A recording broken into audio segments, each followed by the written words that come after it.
Hello everyone, welcome to our channel all about civil engineering and my name is Pranjal Malik. तो आज की video का हमारा जो टॉपिक है वो जो हमारा बिलिंग इंजीनियर कोर्स है उसका एक पहला चैप्टर है। आप इसको पहला चैप्टर या इंट्रोडक्शन भी बोल सकते हो इस कोर्स के लिए। तो इस वीडियो में हम बात करेंगे कि एक बिलिंग इंजीनियर बनने के लिए मिनिमम आपको क्या क्या रिक्वायरमेंट्स चाहिए, मतलब एक बिलिंग इंजीनियर बनने के लिए कम से कम क्या क्या चीज़ें आपको आनी चाहिए। ये सब चीज़ें हम आज की वीडियो में कवर अप करेंगे। तो मेरी रिक्वेस्ट है आपको, अगर आप ये वीडियो देख रहे हैं तो इसको लास्ट तक देखिए ताकि आप अच्छे से समझ पाएँ। चलिए हम आज का वीडियो शुरू करते हैं। पहले रिक्वायरमेंट जो हमारे एक बिलिंग इंजीनियर बनने के लिए वो ये है कि आपको मैथ्स का बेसिक पता होना चाहिए। सुनने में थोड़ा अजीब लगता है कि सबको पता होता है, लेकिन सबको पता नहीं होता है। मतलब कि आपको पता होना चाहिए कैसे किसी चीज़ को मल्टीप्लाई करना है, कैसे प्लस करना है, माइनस करना है। इन सब चीज़ों के साथ साथ आपको पाइथागोरस थ्योरम और जो डिफरेंट टाइप के आपके शेप्स होते हैं, जैसे सिलेंडर हो गया, सर्कल हो गया, ट्रायंगल हो गया, इनके एरिया कैसे निकालते हैं, इनकी वॉल्यूम कैसे निकालते हैं, इनकी पैराफेरी कैसे निकालते हैं, ये सब चीज़ें आपको पता होनी चाहिए। तो एक मिनिमम रिक्वायरमेंट है एक बिलिंग इंजीनियर बनने के लिए कि आपको ये सब चीज़ें पहले से ही आनी चाहिए।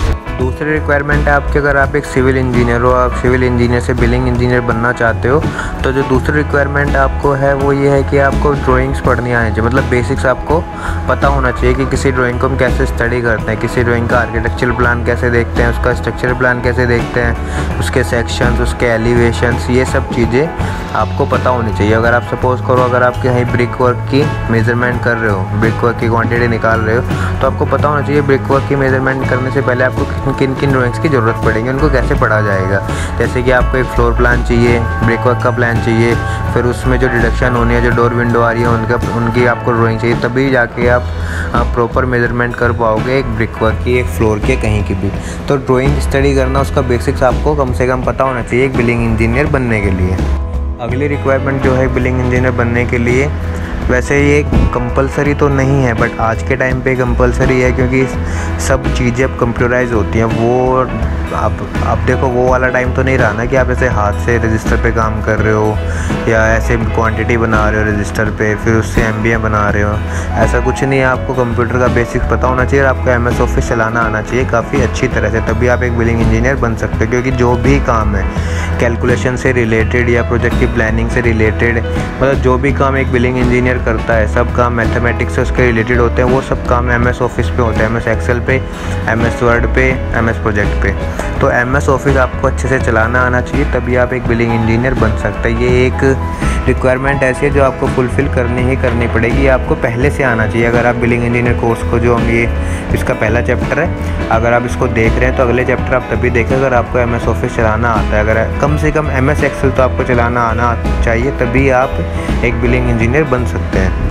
बेसिक रिक्वायरमेंट थी, जहाँ तक मेरे को लगता है अगर आप एक बिलिंग इंजीनियर बनना चाहते हैं तो शायद आपको ये तीनों चीज़ें आती हों। अगर नहीं आती हैं तो मेरी रिक्वेस्ट है आपसे इन तीनों पे काम कीजिए। थोड़ी ड्राइंग देखनी सीख लीजिए, थोड़ा अपना मैथ्स क्लियर कर लीजिए, थोड़ा एमएस एक्सेल चलाना सीख लीजिए, तभी आप इस कोर्स को आगे जो हमारे चैप्टर्स होंगे उनको अच्छे से समझ पाएंगे। तो तीनों आप अपनी रिक्वायरमेंट अच्छे से समझ लीजिए, फुलफ़िल कर लीजिए। अगर आपको किसी में कोई दिक्कत है ड्राइंग समझने में या कुछ मैथ्स के फॉर्मूलेज़ में, या फिर आपको एमएस एक्सेल चलाना नहीं आता है, जो भी दिक्कत है आप कमेंट करके बता सकते हैं, हम उसमें भी आपकी हेल्प ज़रूर करेंगे।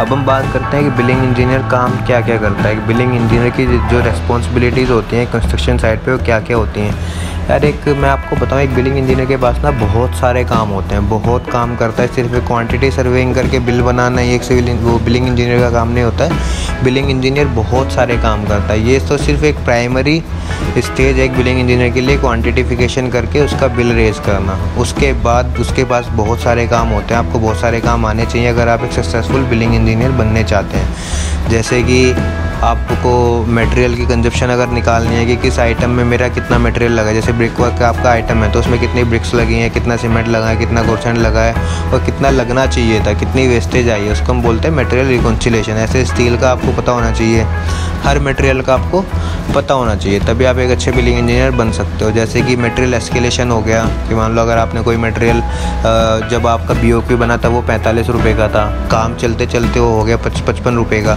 तो जो 10 रुपये का डिफरेंस हो आप क्लाइंट से कैसे क्लेम करोगे, वो आपको पता होना चाहिए। ऐसे लेबर एस्केलेशन बनता है कि लेबर हमारे जब टेंडर हमने फिल किया था या जब हमें टेंडर अलॉट हुआ था तब लेबर एक 300 रुपये की, सपोज़ करो आज वो लेबर 400 रुपये की है, तो जो पर लेबर 100 रुपये बढ़ गए उसको आप क्लाइंट से कैसे क्लेम करोगे। ये सब चीज़ें भी एक बिलिंग इंजीनियर के काम के अंडर में ही आती हैं। तो काम बहुत सारे होते हैं बिलिंग इंजीनियरिंग के, पर जो प्राइमरी स्टेज है वो एक क्वांटिटिफिकेशन है। तो हम अपने इस कोर्स में सबसे पहले क्वांटिटिफिकेशन पे ध्यान देंगे और हम बात करेंगे कि कैसे क्वांटिटी निकाली जाती है, हर एक आइटम की अलग अलग, कैसे कोड्स को पढ़ा जाता है, कैसे ड्राइंग्स को स्टडी करते हैं, वो सब चीज़ें हम इस कोर्स में क्लियर करेंगे। तो ये था आज का वीडियो। इस बिलिंग इंजीनियरिंग कोर्स का पहला चैप्टर आप इसको समझ सकते हैं, इसका इंट्रोडक्शन समझ सकते हैं। अगर आपको वीडियो अच्छा लगा तो लाइक कीजिए। अगर आपकी कोई क्वेरी है, जो हमने रिक्वायरमेंट्स बताई हैं, जो रिस्पॉन्सिबिलिटी बताई बिलिंग इंजीनियरिंग की, उसके अलावा भी अगर आपके दिमाग में कुछ है तो आप कमेंट करके बता सकते हैं। अगर आपको कुछ समझ नहीं आया तो आप कमेंट करके हमसे पूछ सकते हैं। और अगर आप चैनल पे नए हैं तो प्लीज़ चैनल को सब्सक्राइब कर दीजिए। मिलते हैं हम इस नेक्स्ट वीडियो में।